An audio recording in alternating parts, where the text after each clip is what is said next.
Hello everyone, I am Shaista Ansari and आज की इस वीडियो में मैं स्टार्ट करने वाली हूँ एक न्यू टॉपिक जिसका नाम है टेंस। तो अक्सर लोगों को टेंस में बहुत से डाउट्स होते हैं, किसी की टेंसेस क्लियर ही नहीं होती कि प्रेजेंट टेंस है, पास्ट टेंस है या फिर ये फ्यूचर टेंस है। तो आज की इस वीडियो में मैं टेंस के ऑल डाउट्स क्लियर करने वाली हूँ। ज्यादा टाइम ना वेस्ट करते हुए स्टार्ट करते हैं इस वीडियो को। तो टेंस आखिर है क्या? टेंस को हिंदी में बोला जाता है काल, जिसका मीनिंग होता है समय। काल का मीनिंग समय होता है। अब समय कितने टाइप्स का होता है? समय 3 तरह का होता है। एक वो समय होता है जो अभी चल रहा है, एंड एक वो समय था जो बीत गया, एंड एक वो समय होगा जो आने वाला होगा। तो उसी समय से रिलेटेड सेंटेंसेस को ट्रांसलेट करने के लिए इंग्लिश ग्रामर में यूज होती है टेंस। तो इंग्लिश ग्रामर के अंदर टेंस का एक बहुत ही इंपॉर्टेंट रोल होता है। अब जैसे कि टेंस के 3 टाइप्स होते हैं। Number 1 present tense, number 2 past tense and number 3 future tense. Present tense वो टेंस होती है जो अभी टाइम चल रहा है, उसके लिए यूज होती है present tense. And past tense क्यों यूज होती है? जो टाइम बीत चुका है उसके लिए यूज होती है पास्ट टेंस, एंड जो टाइम आने वाला है उसके लिए यूज होती है फ्यूचर टेंस। अब एक एक टेंस अपने आप में इम्पॉर्टेंट है। तो इन ऑल टेंसेस के 4 पार्ट्स भी होते हैं। पहले उन 4 पार्ट्स के नेम लिख लेते हैं।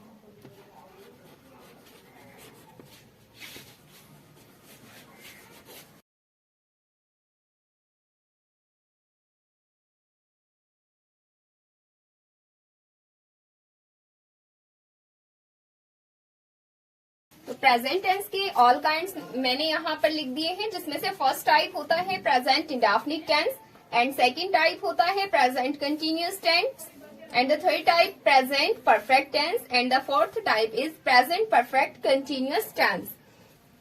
तो ये प्रेजेंट टेंस के ऑल काइंड्स हो चुके हैं। अब हम लिखते हैं पास्ट टेंस के ऑल काइंड्स। तो जैसे कि प्रेजेंट टेंस के 4 काइंड्स थे, सेम वैसे ही पास्ट टेंस के 4 काइंड्स होंगे। पास्ट टेंस की जो फर्स्ट टेंस होगी उसका नेम होगा पास्ट इंडेफिनिट टेंस। जैसे प्रेजेंट में प्रेजेंट इंडेफिनिट है तो पास्ट टेंस में उसका नेम दे दिया जाएगा past indefinite tense, and second one हो जाएगी पास्ट कंटिन्यूअस टेंस। तो जो काइंड्स प्रेजेंट टेंस के हैं सेम वही काइंड्स पास्ट टेंस के होंगे। ओनली जहां पर प्रेजेंट टेंस में प्रेजेंट वर्ड लगा हुआ था वहां पर पास्ट टेंस में पास्ट वर्ड यूज हो जाएगा। So the first tense is past indefinite tense, and the second tense is past continuous tense, and the third tense is past perfect tense, and the fourth one is past perfect continuous tense. Similarly वैसे ही future tense के लिए हम future tense के name लिखेंगे। तो जहां पर हमने पास्ट वर्ड यूज किया है वहां पर फ्यूचर वर्ड यूज करना है हमें ओनली। तो फ्यूचर वर्ड लगाने से ये ऑल टेंसेस फ्यूचर टेंस के बन जाएंगे। तो अब फ्यूचर टेंस के पार्ट्स के नेम लिखते हैं। The first type of future tense is future indefinite tense, and the second type is future continuous tense, and the third type is future perfect tense, and fourth type is future perfect continuous tense.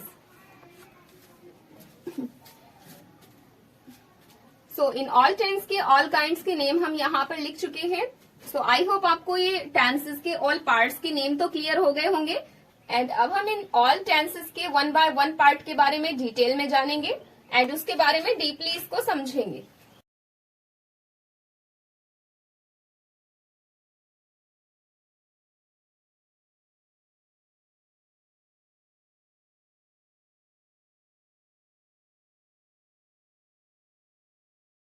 So this is the first type of present tense, that is present indefinite tense. So now we'll know about this tense deeply.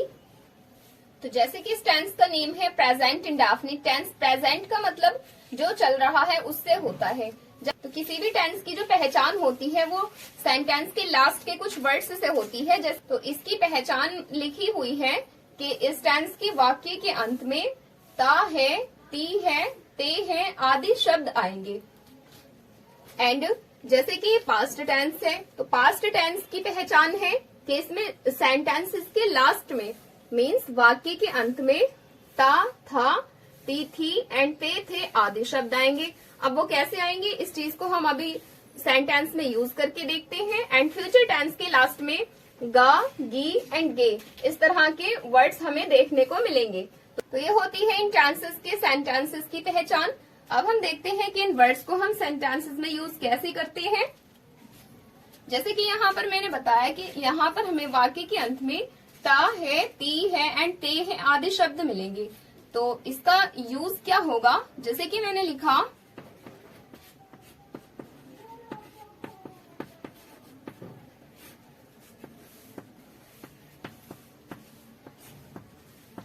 Ram किताब पढ़ता है। जैसे कि मैंने बताया कि यहाँ हमें ता है देखने को मिलेगा, तो इस सेंटेंस में हमें ता है देखने को मिल रहा है। एंड कुछ अदर सेंटेंसेस जैसे कि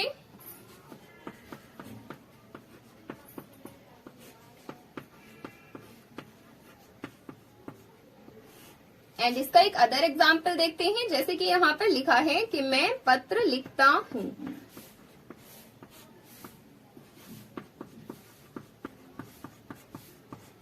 ये लिखा है कि हम बाजार जाते हैं। तो इन सेंटेंसेस की हेल्प से हम इसमें समझ सकते हैं कि इसके लास्ट में जो ये वर्ड्स यूज हो रहे हैं वो यही वर्ड्स यूज हो रहे हैं जो मैंने इसकी पहचान में लिख करके बताए हैं। जहां जहां पर इस प्रेजेंट टेंस में है वर्ड यूज हुआ है, सेम उसी प्लेस पर यहाँ पर पास्ट इंडेफिनिट के सेंटेंसेस में था, थी, थे यूज होने वाला है। जैसे कि यहाँ पर मैंने लिखा राम किताब पढ़ता है, तो ये सेंटेंस था प्रेजेंट इंडेफिनिट का। एंड अगर हम इसी सेंटेंस को according to the past indefinite tense के बनाना चाहे तो ये बन जाएगा राम किताब पढ़ता था। इसमें हमें ओनली इतना ही डिफरेंस करना है कि जहां पर प्रेजेंट टेंस में जहां जहां ये है वाला वर्ड यूज हुआ है उसकी प्लेस पर हमें था या थी या फिर थे वर्ड यूज करना है।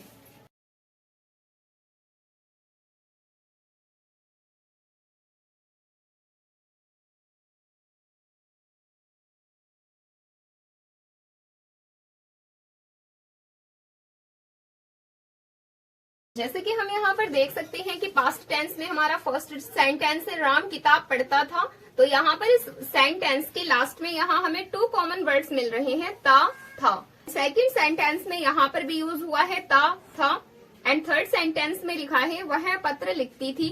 तो इस सेंटेंस में हमें मिल रहा है ती एंड थी।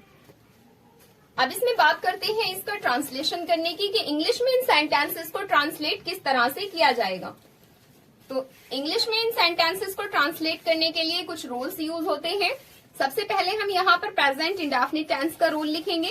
तो प्रेजेंट इंडेफिनिट टेंस का रूल क्या होता है, इसमें सबसे पहले यूज किया जाता है सब्जेक्ट, देन वर्ब की फर्स्ट फॉर्म यूज होती है एंड देन एस और ईएस। बट एस या ईएस ऑल सेंटेंसेस में यूज नहीं होता, इसका यूज कहीं कहीं पर होता है। जब भी हमारे सेंटेंस का सब्जेक्ट सिंगुलर होगा तो हम वर्ब की फर्स्ट फॉर्म के साथ एस या ईएस यूज करेंगे। लेकिन उनमें से 2 वर्ड्स ऐसे होते हैं आई एंड यू, जो सिंगुलर होने के बाद भी उसमें एस और ईएस यूज नहीं होता, बिकॉज आई तो फर्स्ट पर्सन का सब्जेक्ट होता है एंड आई के साथ में सिंगुलर वाली चीज यूज नहीं की जाती। एंड यू अगर खुद में सिंगुलर भी है फिर भी यू वर्ड के साथ में प्लूरल वाली ही चीजें यूज की जाती हैं। एंड एस और ईएस को यूज करने के बाद इसमें यूज होता है ऑब्जेक्ट। एंड अब बात करते हैं पास्ट टेंस के फॉर्मूला की। तो जहां पर इसमें प्रेजेंट टेंस में वर्ब की फर्स्ट फॉर्म यूज हो रही थी वहां पर पास्ट इंडेफिनिट टेंस में वर्ब की सेकंड फॉर्म यूज होगी एंड सब्जेक्ट अपनी जगह रहेगा। तो सबसे पहले यहाँ पर यूज होगा सब्जेक्ट, देन वर्ब की सेकंड फॉर्म यूज होगी एंड वर्ब की सेकंड फॉर्म यूज होने के बाद इसमें यूज होगा ऑब्जेक्ट।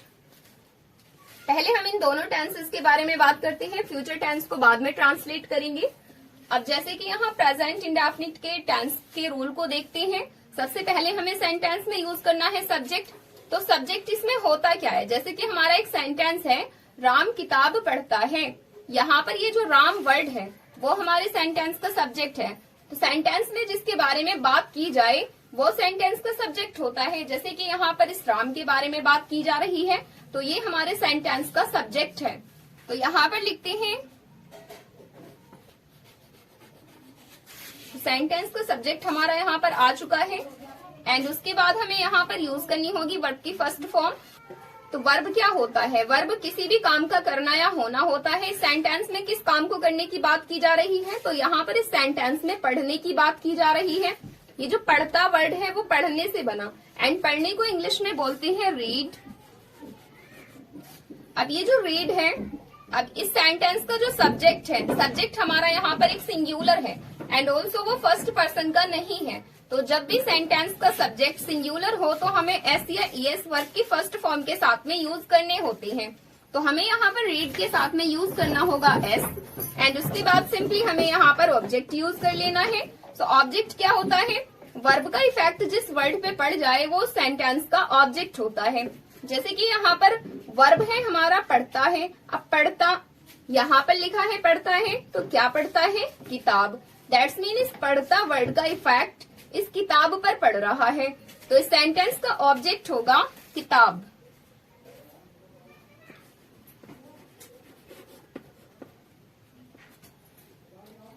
एंड अब सेकंड सेंटेंस को देखते हैं। सेकंड सेंटेंस में जैसे कि लिखा है मैं पत्र लिखता हूँ, तो यहाँ पर सेंटेंस का सब्जेक्ट है मैं के लिए यूज करेंगे आई, बिकॉज सबसे पहले हमें सेंटेंस का सब्जेक्ट यूज करना है।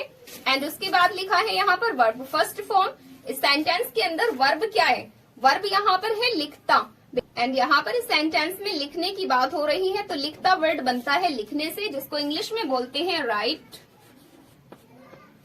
एंड अब देखते हैं कि सेंटेंस का ऑब्जेक्ट क्या है। तो ऑब्जेक्ट है इसमें पत्र, बिकॉज यहाँ वर्ब का इफेक्ट पत्र पर पड़ रहा है क्योंकि इसमें लिखने की बात हो रही है एंड वो क्या लिखता है? तो पत्र। तो यहाँ पर ये पत्र वर्ड एक ऑब्जेक्ट है एंड इसके लिए यूज करेंगे अ लेटर।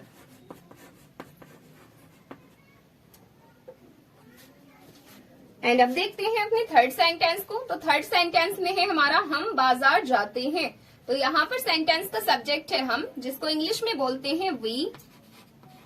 एंड उसके बाद देखेंगे वर्ब क्या है इसमें। तो वर्ब है यहाँ पर जाते। जाते वर्ड कहाँ से बनता है? तो जाते वर्ड जाने से बनता है, जिसको इंग्लिश में गो बोलते हैं। एंड वर्ब की फर्स्ट फॉर्म के साथ क्या हमें यहाँ एस या ईएस यूज करना होगा? तो यहाँ पर हमारा सेंटेंस का सब्जेक्ट प्लूरल है एंड प्लूरल वर्ड के साथ में एंड प्लूरल सब्जेक्ट के साथ में हमें वर्ब की फर्स्ट फॉर्म में एस या ईएस यूज नहीं करना होता।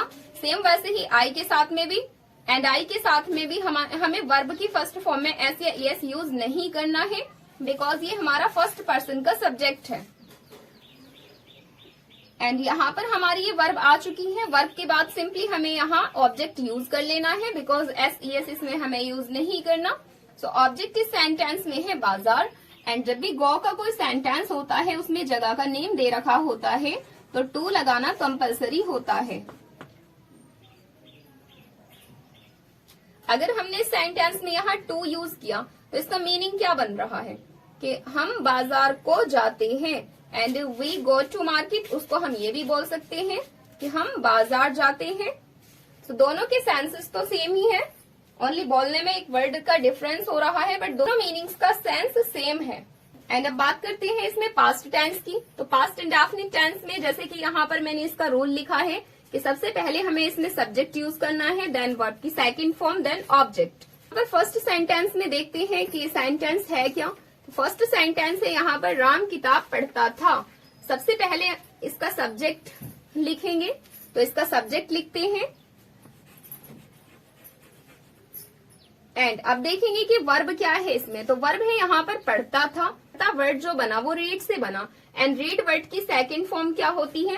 सो रीड वर्ड की सेकंड फॉर्म भी रीड ही होती है।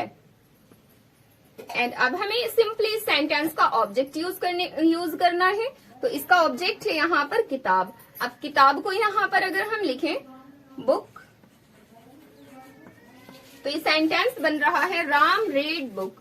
तो ये सेंटेंस कुछ अजीब लग रहा है, इसलिए हमें यहाँ पर इसमें द वर्ड यूज करना है। राम रेड द बुक, इसका मीनिंग होगा राम किताब पढ़ता था। एंड सेकंड सेंटेंस में है मैं गाना गाता था। तो मैं के लिए तो सेंटेंस का सेकंड सेंटेंस में भी सबसे पहले हमें इस सेंटेंस का सब्जेक्ट यूज करना है एंड इसका सब्जेक्ट है मैं, जिसको इंग्लिश में बोलते हैं आई। एंड उसके बाद यहाँ पर हमें वर्ब की सेकंड फॉर्म यूज करनी है। वर्ब है इसमें गाता। गाता वर्ड बनता है सिंग वर्ड से एंड सिंग की सेकंड फॉर्म होती है सिंग। एंड अब हमें यहाँ यूज करना होगा सेंटेंस का ऑब्जेक्ट। ऑब्जेक्ट है इसमें गाना, जिसको इंग्लिश में बोलते हैं सॉन्ग। एंड सॉन्ग से पहले यहाँ आ यूज करना कंपलसरी होता है। And in the third sentence वह पत्र लिखती थी। तो वह के लिए यहाँ पर शी यूज करेंगे बिकॉज ये गर्ल के बारे में यहाँ बात हो रही है। ये सेंटेंस का सब्जेक्ट है एंड अब हमें यूज करना है वर्ब की सेकंड फॉर्म। सो वर्ब है इसमें लिखती थी एंड लिखने को इंग्लिश में राइट बोलते हैं, जिसकी सेकंड फॉर्म होती है रॉट। एंड अब हमें सिंपली इसका ऑब्जेक्ट यूज कर लेना है जिसको बोलते हैं लेटर। तो इस सेंटेंस का ऑब्जेक्ट है पत्र, पत्र को बोलते हैं लेटर। सो आई होप ये 2 टेंसेस आपको क्लियर हो गई होंगी एंड अब चलते हैं फिर नेक्स्ट टॉपिक की तरफ। So next topic is future indefinite and पहले इसमें देख लेते हैं कि इस टेंस का रूल क्या होता है। तो इस टेंस का रूल होता है, सबसे पहले इसमें यूज होता है subject, then shall, oblique will, then verb first form and then object. अब देखते हैं कि इसमें से जो हेल्पिंग वर्ब्स है शैल या विल, शैल कहाँ यूज होता है एंड विल कहाँ यूज होता है। वैसे तो शैल जो यूज होता है वो आई एंड वी के साथ में यूज होता है, बट रियल में अगर शैल को हम कहीं यूज ही नहीं करें, आई एंड वी के साथ में अगर हम विल को भी यूज करें तो भी हमारा सेंटेंस राइट होगा। बट बुक की लैंग्वेज में आई एंड वी के साथ में शैल यूज होता है। तो जैसे कि इस टेंस की यहाँ पर पहचान लिखी हुई है कि इसमें सेंटेंसेस के लास्ट में गा, गी या गे इस तरह के कुछ वर्ड्स आएंगे, तो इसके अकॉर्डिंग एक सेंटेंस बनाते हैं। जैसे कि फर्स्ट सेंटेंस है हमारा जिसमें लिखा है मैं पत्र लिखूंगी। इस टेंस का नेम ही फ्यूचर है, मीन्स जो भी हमारा काम होगा वो आने वाले टाइम में होगा। अब ये यहाँ पर लिखा है कि मैं पत्र लिखूंगी, तो यहाँ पर इसका मतलब आने वाले टाइम में लिखूंगी, अभी लिखने की बात नहीं हो रही है। तो यहाँ पर इस टेंस में ये फ्यूचर इंडेफिनिट टेंस का सेंटेंस है। एंड कुछ अदर एग्जांपल्स देखते हैं इसके, जैसे कि यहाँ लिखा है वह खाना खाएगा। अब यहाँ पर भी इस सेंटेंस में लास्ट में हमारा ये वर्ड यूज हुआ है गा, एंड इसमें वर्ड एंड इस सेंटेंस में लास्ट में यूज हुआ था गी, एंड इस सेंटेंस के लास्ट में यूज हुआ है गा, जैसे कि मैंने पहचान में ऑलरेडी बता दिया है। अब जैसे इस सेंटेंस में है कि वह खाना खाएगा, तो इस सेंटेंस में जो इसमें काम किया जाएगा वो आने वाले टाइम में किया जाएगा, बिकॉज ये फ्यूचर इंडेफिनिट टेंस है। फ्यूचर का मतलब आने वाला टाइम ही होता है। सेंटेंस है हमारा हम गाना गाएंगे। तो अब इसमें 1 बाय 1 करके इनको ट्रांसलेट करना स्टार्ट करते हैं। जैसे कि इसके रूल में यहाँ लिखा है सबसे पहले हमें सब्जेक्ट यूज करना है, एंड फर्स्ट सेंटेंस का जो हमारा सब्जेक्ट है वो है आई, एंड आई के साथ में हमें यहाँ शैल यूज करना है। So I shall, then we have to use a verb first form. अब हमें यहाँ पर इस सेंटेंस में वर्ब की फर्स्ट फॉर्म यूज करनी है। तो वर्ब है इसमें हमारा लिखूंगी, एंड लिखूंगी जो वर्ड है वो लिखने से बना, तो लिखने को इंग्लिश में बोलेंगे राइट। एंड अब हमें सिंपली इसमें ऑब्जेक्ट यूज कर लेना है। तो ऑब्जेक्ट है हमारा यहाँ पर पत्र। I shall write a letter. And in the second sentence, यहाँ पर सेकेंड सेंटेंस में है वह खाना खाएगा। तो इस सेंटेंस का सबसे पहले हमें सब्जेक्ट यूज करना है।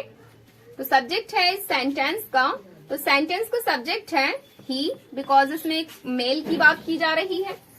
एंड देन हमें शैल या विल में से एक हेल्पिंग वर्ब यूज करना है। यहाँ पर हमारा सेंटेंस का सब्जेक्ट सिंगुलर है, तो हमें यहाँ विल यूज करना है। एंड उसके बाद हमें वर्ब की फर्स्ट फॉर्म यूज करनी है। तो वर्ब है हमारा यहाँ पर खाएगा। खाएगा जो वर्ड है वो खाने से बनता है, जिसको इंग्लिश में बोलते हैं ईट। एंड उसके बाद सिंपली हमें ऑब्जेक्ट यूज कर लेना है। तो ऑब्जेक्ट है हमारा यहाँ पर फूड। एंड नेक्स्ट सेंटेंस है हम गाना गाएंगे, जिसमें सेंटेंस का सब्जेक्ट है यहाँ पर हम। सेंटेंस का सब्जेक्ट है हमारा यहाँ पर हम, जिसको इंग्लिश में बोलते हैं वी। एंड वी के साथ में हमें यहाँ से हेल्पिंग वर्ब लेना है शैल। शैल की स्पेलिंग लिखते हैं। एंड देन यहाँ पर हमें वर्ब की फर्स्ट फॉर्म को अब यूज करना है। तो इस सेंटेंस में वर्ब की फर्स्ट फॉर्म, तो इस सेंटेंस में देखते हैं कि वर्ब क्या है। वर्ब है यहाँ पर गाएंगे, एंड गाएंगे जो वर्ड है वो गाने से बना, जिसको इंग्लिश में बोलते हैं सिंग। एंड इसकी फर्स्ट फॉर्म भी सिंग ही होगी। And now we have to use here object simply. And इसका सेंटेंस का ऑब्जेक्ट क्या है, इसमें ऑब्जेक्ट है गाना, जिसको बोलते हैं आ सॉन्ग। यहाँ पर हमारी ये 3 टेंसेस क्लियर हो चुकी हैं। सो आई होप आपको ये 3 टेंसेस क्लियर हो गई होंगी। एंड अगर आपको आगे भी और टेंसेस के सॉल्यूशन चाहिए तो इस चैनल पर बने रहें।